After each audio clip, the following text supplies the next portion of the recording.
आता शिर्डी माझे पंढरपूर ही आरती होईल। आरती नंतर दर्शनास प्रारंभ होईल। अब शिर्डी माझे पंढरपुर यह आरती होगी। आरती के बाद दर्शन कतार शुरू होगी। श्री सच्चिदानंद सद्गुरु साईनाथ महाराज की जय।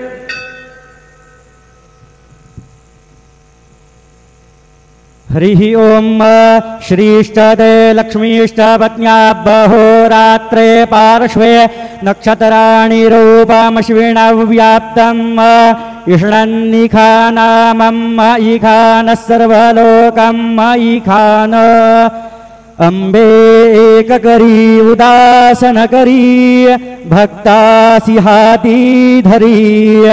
विघ्ने दूरकरी स्वधर्म उदरी दारिद्र्यमाझे हरी चित्ती मूर्तिवरी भुजावर करी ध्यातो तुला अंतरी वाचा शुद्ध करी विलंबन करी पावे त्वरे सुंदरी।